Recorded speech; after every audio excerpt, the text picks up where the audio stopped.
और अब समय है कि हम परमेश्वर के कलाम और उसके वचन को मनन करें। और आज का विषय है अनुशासन वाली प्रार्थना, जिसमें डिसिप्लिन हो। अनुशासन वाली प्रार्थना। देखो, हम डिसाइपल हैं तो हमें डिसिप्लिन में रहना बहुत जरूरी है। अब ये अनुशासन वाली प्रार्थना क्या है? ये सच है मेरी बहनों, मेरे भाइयों, जब हम किसी आदरणीय या एक प्रतिष्ठित व्यक्ति से बात करते हैं तो बड़े अदब के साथ में और बड़े ही आदर के साथ में हम उससे बात करते हैं।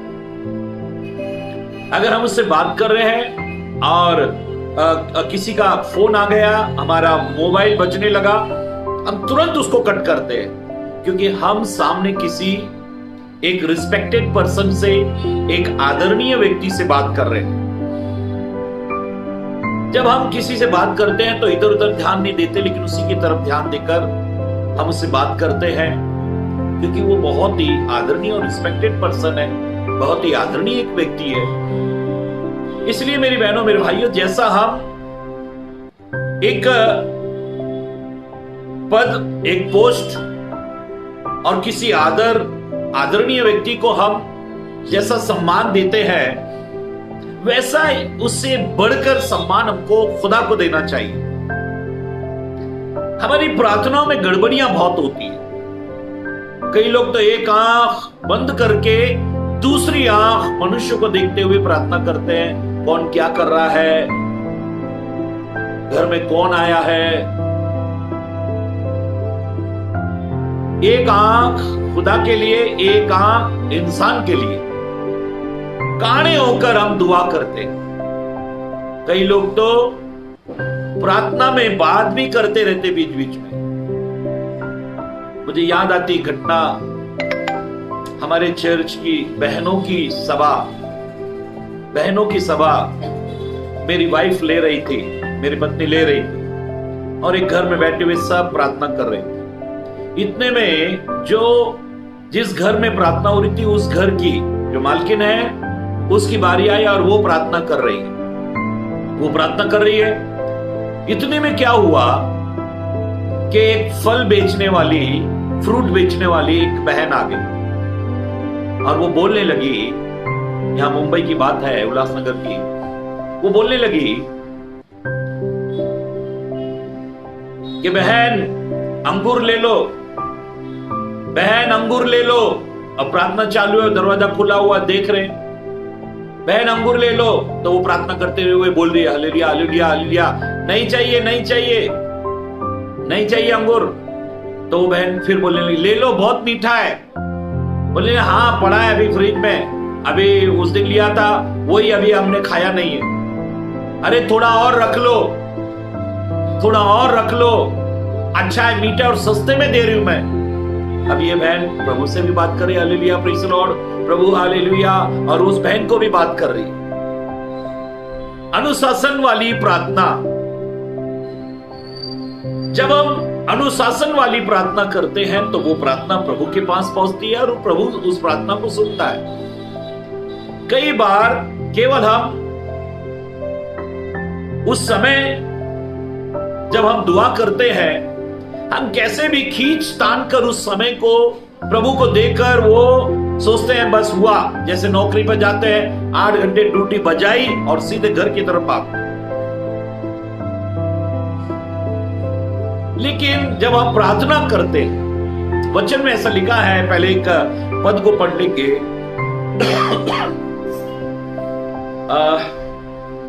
पहला कुरिन्थियों अध्याय 14 और 33 पद को पढ़ेंगे। 1 Corinthians chapter 13 verse, 1 Corinthians chapter 14 verse 33। क्योंकि परमेश्वर गड़बड़ी का नहीं, क्योंकि परमेश्वर गड़बड़ी का नहीं, परंतु शांति का परमेश्वर है। Yes amen. परमेश्वर गड़बड़ी का नहीं परंतु शांति का परमेश्वर है।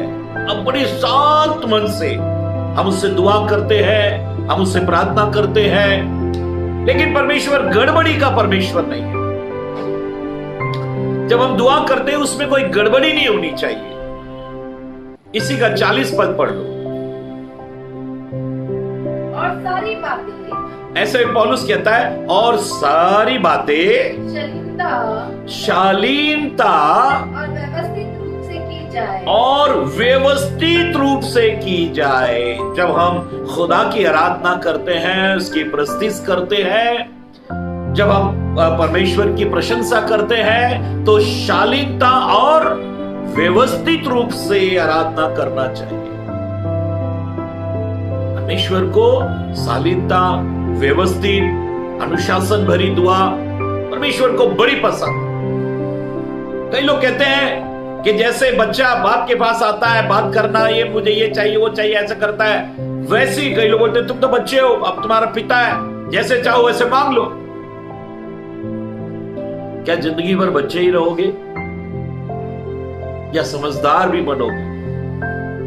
पौलुस कहता है, जब मैं बालक था तो बालक की सी समझ और बालक की सी बोली, बालक का संबंध रखता था, लेकिन जब सयाना हुआ तो बालक की सी समझ और बुद्धि खत्म हो गई। अब सयानेपन की प्रार्थना। कलाम में पवित्र वचन में हम पढ़ रहे हैं शालीनता और व्यवस्थित प्रार्थना। परमेश्वर को शालीनता और व्यवस्थित होकर, डिसिप्लिन के साथ में, नियम के साथ में दुआ जब हम करते हैं, परमेश्वर को आदर मिलता है, परमेश्वर को सम्मान मिलता है। पवित्र ग्रंथ बाइबल में ऐसा लिखा है, पढ़ेंगे दूसरा थिस्सलुनीकियों तीसरा अध्याय, दूसरा थिस्सलुनीकियों तीसरा अध्याय 6 और 7 पद को पढ़ेंगे। हे भाइयों, हम तुम्हें अपने प्रभु यीशु मसीह के नाम से आज्ञा देते हैं। हे भाइयों, पौलुस कहता है, हे भाइयों, हम तुम्हें अपने प्रभु यीशु मसीह के नाम से आज्ञा देते हैं कि तुम में से हर एक ऐसे भाइयों से अलग रहो जो अनुचित चाल चलता, उचित चाल नहीं चलता, अनुचित चाल चलता, और जो शिक्षा उसने हमसे पाई उसके अनुसार नहीं करता, क्योंकि तुम आप समझदार हो, आप जानते हो किस रीति से हमारी चाल चलनी चाहिए। हाँ, क्योंकि हम तुम्हारे बीच में अनुचित चाल नहीं चले। डिसिप्लिन, नियम, जो नियम के विरुद्ध में और अनुशासन के बिना प्रार्थना करता है, पौलुस डिसिप्लिन सिखाता है, पौलुस जो है वो नियम सिखाता है कि कैसे एक नियम के साथ में एक डिसिप्लिन भरी प्रार्थना, एक आज्ञाकारिता की प्रार्थना, एक वचन के अनुसार की दुआ परमेश्वर को ग्रहण और कबूल होती है। आज का विषय है अनुशासन वाली प्रार्थना। जिस दुआ में, जिस प्रार्थना में अनुशासन है। देखो, दाऊद जब दुआ करता था, एक पद को पढ़ लेंगे, भजन संहिता 5 अध्याय 3 पद, Psalms chapter 5 verse 3। हे यहोवा, अब दाऊद अपने परमेश्वर को कहता है, हे मेरे यहोवा, भोर को, सुबह के वक्त में मेरी आवाज, मेरी वाणी, मेरी प्रार्थना तुझे सुनाई देगी। मैं भोर को प्रार्थना करके तेरी बात सुनूंगा। वो कहता है, मैं भोर को प्रार्थना करके तेरी वाट जोऊंगा, तेरा इंतजार करूंगा। ये दाऊद का वायदा है प्रार्थना में खुदा को। एक प्रचारक कहता है, तुम कभी भी प्रार्थना करो, परमेश्वर तो सोता ही नहीं है, कभी भी प्रार्थना करो। देखो मेरी बहनों, मेरे भाइयों, परमेश्वर के अभिषेक तो हमारे शरीर को एक, जब हम नियम के अनुसार रखते हैं, सुबह का नाश्ता सुबह, दोपहर का खाना दोपहर को, शाम का खाना शाम को, रात की नींद रात को, हर चीज में हम क्या करते हैं? डिसिप्लिन। हर चीज में हम नियम रखते हैं, तभी ये शरीर स्वस्थ रहने पाता है। उसी प्रकार से हमारी आत्मा को स्वस्थ रखने के लिए अनुशासन वाली दुआ। शरीर को थोड़ा भी इधर उधर किया, अगर आप पूरी रात सोए नहीं और आप सोचे मैं दिन में सो लूंगा, तो जो दिन की नींद है वो आपके बॉडी को, आपके शरीर को आराम नहीं देती। आप पूरे दिन सो लो, आपका शरीर आपको बार बार कहेगा तू थका हुआ है, तू थका। अरे पूरे दिन सोया हूं मैं। इसका मतलब है जैसे शरीर को आप नियमित रूप से एक अनुशासन के रूप में रखते हो, तभी वो सही चलने पाता है। मुझे याद आता है वो चुटकुला, वो जोक्स। एक भाई अपनी पत्नी को सिखाता है कि देख, सुबह के नाश्ते को ब्रेकफास्ट कहते हैं इंग्लिश में, दोपहर के खाने को लंच कहते हैं, और रात के खाने को डिनर कहते हैं। समझ गए इंग्लिश का वर्ड सीख? वो बेचारी अनपढ़ थी। दूसरे दिन सुबह हुआ और वो सुबह 10 बजे अपने पति के लिए नाश्ता लेकर आई और बोलने लगी ये लो डिनर। सुबह 10 बज रहे हैं और आकर कहती ये लो डिनर, डिनर खाओ। तो उसने पति ने बोला है पगली कहीं की, तू तो मूर्ख की मूर्ख रही। मैंने तुझे समझाया था सुबह के नाश्ते को ब्रेकफास्ट कहते हैं। सुबह अगर तू कुछ खाने को देती है तो उसे ब्रेकफास्ट कहते हैं, अगर दोपहर को कुछ खाने को देगी तो उसे लंच कहते हैं, रात को अगर तू मुझे कुछ खाने को देगी तो उसे डिनर कहते हैं। इतनी सी इंग्लिश नहीं आती तुझे? तो पत्नी कहने लगी मुझे इंग्लिश जो आपने सिखाया था वो तो आती है, सुबह का नाश्ता है ही नहीं, घर में कुछ है ही नहीं, ये रात वाला ही गर्म करके लाई हूं। रात वाले खाने को गर्म करने से वो नाश्ता नहीं होता, वो ब्रेकफास्ट नहीं होता, वो तो डिनर ही है। बोलती ये रात का ही खाना है, केवल मैं गर्म करके लाई। गर्म करने से डिनर जो है वो ब्रेकफास्ट नहीं हो जाता। वो उसको अनुशासन सिखा रही है, वो उसको इंग्लिश सिखा रहा है, वो उसको अनुशासन सिखा रही है। घर में कुछ रहेगा तो मैं ब्रेकफास्ट बनाऊंगी, घर में कुछ है ही नहीं है तो वो डिनर को ही मैं ब्रेकफास्ट कैसे कह दूं? मेरी बहनों मेरे भाइयों, दाऊद ने परमेश्वर को कहा, दोबारा उस पद को पढ़ लेंगे, भजन संहिता 5 अध्याय और 3 पद। हे यहोवा, दाऊद कहता है भोर को मेरी वाणी तुझे सुनाई देगी। ये दाऊद का वायदा है खुदा से। आप प्रभु से वायदा करो। अरे कितने दिन बिना अनुशासन के तुम दुआ करोगे या बिना अनुशासन के मसीह जीवन को जियोगे? तुम्हारे जीवन में कोई अनुशासन है या नहीं? कभी भी कुछ भी करते हो, अनुशासन भरे जीवन।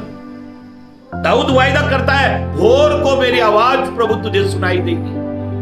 मैं भोर को तुझे पुकारूंगा खुदा, भोर को मेरी आवाज, मेरी वाणी तुझे सुनाई देगी।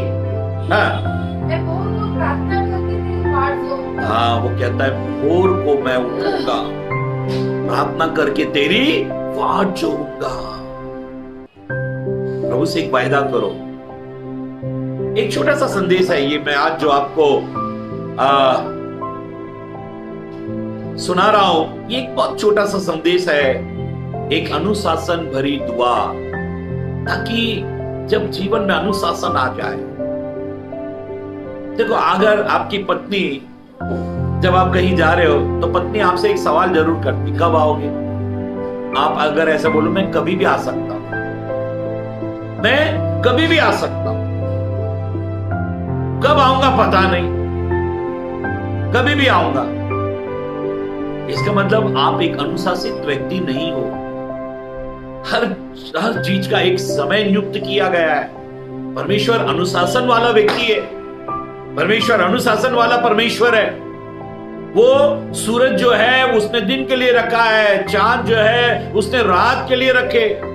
उसने मौसम को 4-4 करके बांट दिया है। बारिश के 4 महीने, सर्दी के 4 महीने, धूप के 4 महीने, गर्मियों के 4 महीने, ऐसे बांट दिए उसने। परमेश्वर अनुशासन वाला व्यक्ति परमेश्वर है और वो अनुशासन के हिसाब से काम करता है। दाऊद ने खुदा के आगे एक वायदा कर दिया कि भोर को मेरी आवाज तुझे सुनाई देगी। भोर को प्रार्थना करके मैं तेरी महिमा करूंगा, मैं तेरी वाट को जोऊंगा। देखो दानियल के विषय में हम ऐसा पढ़ेंगे दानियल की किताब अध्याय 6, book of Daniel chapter 6, Daniel की किताब अध्याय 6 और उसके 10 पद को पढ़ लेंगे।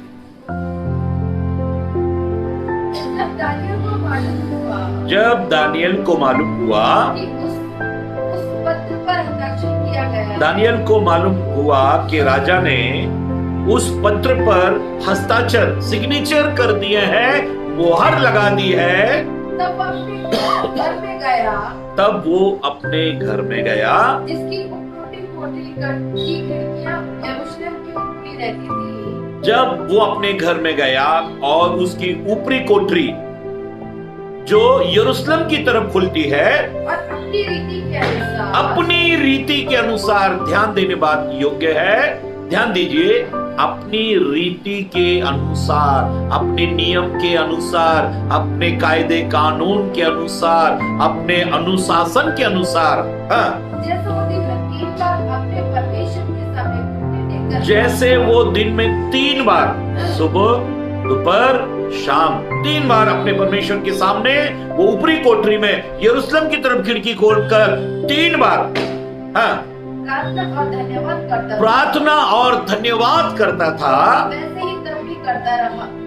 जब राजा ने हस्ताक्षर कर दिए, क्या थे वो हस्ताक्षर, क्या था वो लेटर में लिखा? राजा ने कहा 1 महीने तक कोई भी मुझको छोड़ और किसी भी देवी देवता ईश्वर की कोई उपासना ना करना और ना उससे प्रार्थना करना। 1 महीने तक सब मुझसे कर। वचन में ऐसे लिखा है, जब दानियल को मालूम पड़ा कि राजा ने ऐसा हुक्म जाहिर किया है, हुक्म दिया है, तब भी दानियल अपने घर गया, ऊपरी कोठरी में गया, प्रार्थना की कोठरी में गया।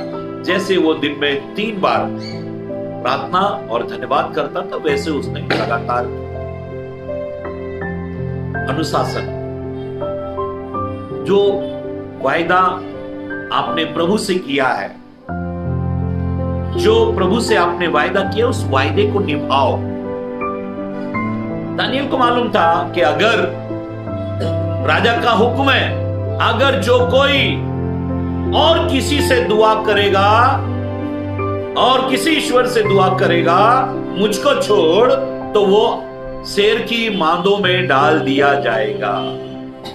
दानियल ने बराबर 3 बार, जैसा उसका रूटीन था, बराबर दुआ। आपके विषय में लोग ये कहना चाहिए, मेरी बहनों, मेरे भाइयों, जितने लोग आज वचन को सुन रहे हैं, आपके पास में एक नियम होना चाहिए, आपकी गवाही, एक साक्ष्य होनी चाहिए। क्या? कि ये टाइम मेरी पत्नी का प्रार्थना का टाइम है, ये समय मेरा पति प्रार्थना में होगा, ये समय मेरे बच्चे प्रार्थना में होंगे। आपके आस पड़ोस के लोग, आपके चर्च के लोग, आपका पास्टर, आपके लोग, ये कहना चाहिए, आपकी ये गवाही होनी चाहिए। ये समय उसको प्रार्थना, ये फोन करके या उसके घर जाके कोई फायदा नहीं, क्योंकि वो ये समय प्रार्थना में होगा। देखो, दानियल अपने परमेश्वर से बहुत प्रार्थना करता था, आराधना करता था। ये बात राजा को भी मालूम थी। पढ़ लेंगे, इसी का 16 पद पढ़ लो। दानियल 6 अध्याय तब 16 राजा पद। ने आज्ञा दी तब राजा ने आज्ञा दी, और दानियल लाकर सैनों की मध्य में डाल दिया गया। ऐसे लिखा है, परमेश्वर का कलाम कहता है दानियल शेरों की मान में डाल दिया गया। उस समय राजा ने दानियल से कहा, उस समय जब वो शेर की मांद में है, तब राजा ने दानियल से कहा, तेरा परमेश्वर जिसकी तू नित्य उपासना करता है, यस, वही तुझे बचाए। कितनी बढ़िया बात है कि राजा ये कह रहा है, ए दानियल, जिसकी तू नित्य उपासना करता है, हमेशा तू प्रार्थना में रहता है। दानियल की यह गवाही थी, और यह गवाही राजा को मालूम थी कि हमारे देश में एक ऐसा व्यक्ति है जो नित्य प्रार्थना में रहता है। एक अनुशासन जीवन में रखो, लोगों को आपकी यह गवाही मालूम पड़ने दो। कौन सी गवाही? कि ये समय इसका प्रार्थना का है। अभी उसको मिलने जाने से कोई फायदा नहीं, उसको फोन करने से कोई फायदा नहीं, ये समय तो वो प्रार्थना कर रहा होगा। इसका मतलब है दानियल ने संसार में क्या हो रहा है, कौन धमकी दे रहा है, कौन हुक्म दे रहा है, कौन क्या कर रहा है, दानियल ने इस बात की परवाह नहीं की। उसे शेरों की मांद में डाल दिया जाएगा, दानियल ने इस बात की परवाह ना की। उसे मालूम था जो समय, जो टाइम मैंने मेरे प्रभु को दिया है, उस समय मैं किसी को नहीं दे सकता।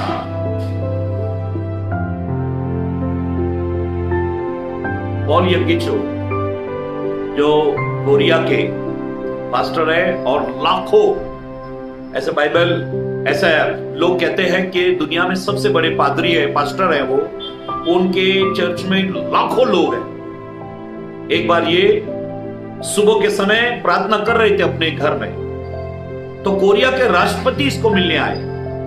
राष्ट्रपति इसको मिलने के लिए आए। जैसे आए तो इनकी सेक्रेटरी, उसने कहा, पॉल यंगिचो की सेक्रेटरी ने कहा कि अभी पास्टर पॉल यंगिचो प्रार्थना कर रहे हैं, आप वहां बैठिए, चाय कॉफी लीजिए, जैसे प्रार्थना खत्म होगी हम आपको उनसे मिला देंगे। राष्ट्रपति ने कहा, तुम जानते हो कि मैं देश का राष्ट्रपति हूं, मेरे पास ऐसा फालतू टाइम नहीं कि मैं बैठा रहूं। पॉल यंगिचो को कहो, जाओ कहो कि मैं मिलने आया हूं। तो उसने कहा, सर प्रार्थना के टाइम पर वो किसी से नहीं मिलते। पॉल यंगिचो को बहुत गुस्सा आया उस लड़की पर जो उसको बार बार कह रही थी, मैं आपका संदेश उन तक नहीं पहुंचा सकती क्योंकि वो अभी प्रार्थना कर रहे हैं। पॉल यंगिचो ने फिर राष्ट्रपति ने फिर कहा, मेरा नाम बोलना। उसने कहा कि वो परमेश्वर से बात करने में, परमेश्वर से प्रार्थना करने में इस समय वो समय बिता रहे, मैं आपका संदेश दे दूं।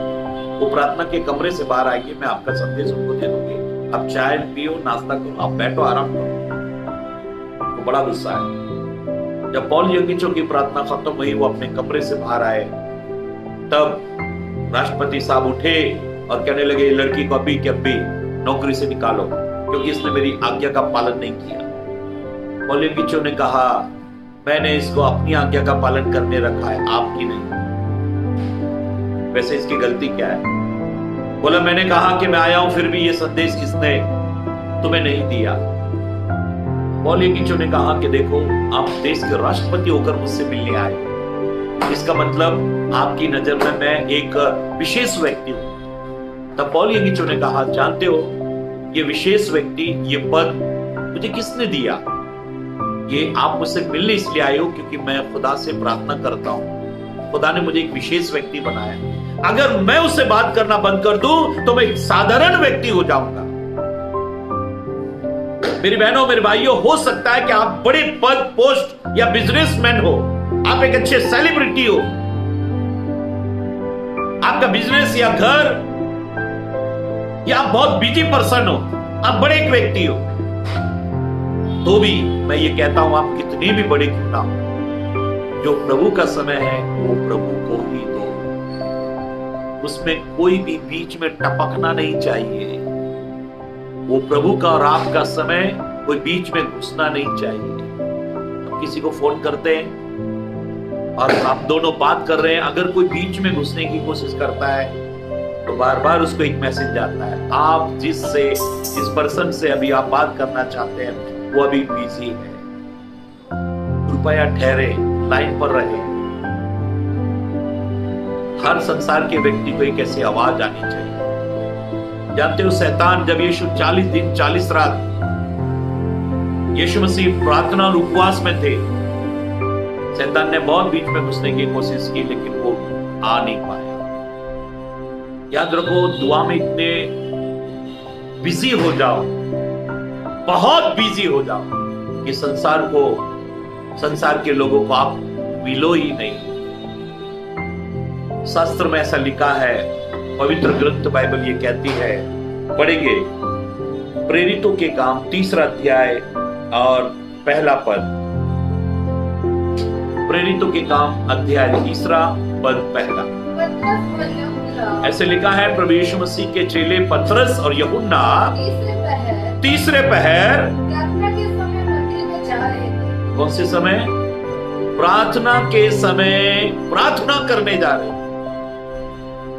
कभी भी प्रार्थना करने चले गए, हर समय प्रार्थना करो, निरंतर प्रार्थना करो, लेकिन एक पर्सनल टाइम रखो जिसमें प्रभु और आप एक पर्सनल समय रखो और ये प्रभु से कहो, एक मैं एक तू, बाकी जमाने का क्या। बस एक मैं और एक तू, बाकी जमाने से क्या लेना। प्रभु को कहो, प्रभु आपका इंतजार करना चाहिए। ये मेरा बेटा मेरी बेटी इस समय मुझसे बात करती है, प्रभु को मालूम होना चाहिए ये समय मेरा बेटा मुझसे बात करेगा, मेरी बेटी मुझसे बात करेगी। मसीह जीवन में अगर आप एक अनुशासन नहीं रखते, एक डिसिप्लिन नहीं रखते, एक अनुशासन वाली प्रार्थना नहीं रखते, कभी भी प्रार्थना करते हो, कोई नियम नहीं, कोई कायदा नहीं, कभी कभी डांडी मारते हो, छुट्टी मारते हो। कब प्रार्थना करते हो? मेरे को तो जब टाइम मिलता है तब करता हूं। हाँ, ऐसा है मेरा, जब मेरे को टाइम मिलता है। ये कोई अनुशासन वाली प्रार्थना नहीं। आपके पास में एक नियम होना चाहिए। दाऊद कहता है, हे यहोवा भोर को मेरी वाणी तुझे सुनाई देगी। क्या प्रभु आपका इंतजार नहीं करता? क्या प्रभु से आप बात करने के लिए आपने कोई समय नियुक्त नहीं किया? चाहे वो सुबह 3 बजे का हो, 4 बजे का हो, 5 बजे का हो, 6 बजे का हो, 7 बजे का हो, 8 बजे का हो, 9 बजे का हो, लेकिन नियुक्त कर दो समय। भोर को मेरी वाणी तुझे सुनाई देगी। प्रभु इंतजार करता है। देखो, मैं अक्सर एक बात कहता हूं, आप अपने जीवन में नियम बनाओ। आप 100 नियम बनाओ, भले उसमें से 50 मानो, 50 मत मानो, लेकिन नियम रहेंगे तो आप परेशान रहेंगे कि भाई नियम है, नियम है। आपने खुदा से वायदा किया, नियम बनाया है। अगर नियम नहीं रहेगा तो आपको मालूम ही नहीं पड़ेगा कि आप कैसा जीवन जीना चाहिए। आप एक डायरी लो, उस डायरी में लिखो, आपके मोबाइल में अलार्म है, वो अलार्म बजना चाहिए इतने बजे और लिख कर आना चाहिए प्रार्थना, टाइम हो गया प्रार्थना। दिन में 2-3 बार वो अलार्म बजना चाहिए। भले आपने प्रार्थना नहीं की, लेकिन वो अलार्म बजना चाहिए। इससे आप शर्मिंदा होंगे कि देखो मैंने अलार्म लगाया था 7 बजे का और वो बजा भी और मैंने देखा भी, लेकिन मैंने प्रार्थना नहीं की, मैंने परमेश्वर से बात नहीं की। तो आपको क्या होगा? शर्मिंदगी महसूस होगी। और कितना दिन शर्मिंदा होगे? बेशर्मों की तरह जिंदगी जीना बंद करो, एक इज्जतदार व्यक्ति बनो। खुदा को वायदा करो, भोर को मेरी वाणी तुझे सुनाई देगी। मैं सुबह परमेश्वर तुझसे बात करूंगा। जब आप ये वायदा अपने परमेश्वर से कर देते हो, भले आपने 1-2 बार वायदा तोड़ दिया, नो प्रॉब्लम, लेकिन नियम तो है, डिसिप्लिन तो है। कभी कभी ऐसा होता है ना कि कई हम लोग हेलमेट ले जाना भूल जाते हैं, कई बार मोटरसाइकिल चलाते हुए पर्स भूल जाते, लाइसेंस भूल जाते, नो प्रॉब्लम, वो गलती हो गई, वो मान सकते हैं। लेकिन अगर हेलमेट खरीदा ही नहीं है, लाइसेंस बनाया ही नहीं है, ये तो गलत है। हाँ, भूल गए वो बात अलग है। आप ऑफिसर को बोल सकते सर मैं भूल गया सर, बोलेगा है घर में है, बोला हाँ सर, फिर वो भी एक्सक्यूज करेगा आपको, कोई बात नहीं, भूल गए, लेकिन है ही नहीं। इसलिए आज से अपने जीवन में एक वायदा करो, नियम बना लो कि मैं एक मसीह जीवन जीऊंगा, अनुशासित मसीह जीवन जीऊंगा। डिसाइपल हूं मैं मसीह यीशु का, जीसस क्राइस्ट का मैं डिसाइपल हूं, तो मैं डिसिप्लिन में रहूं।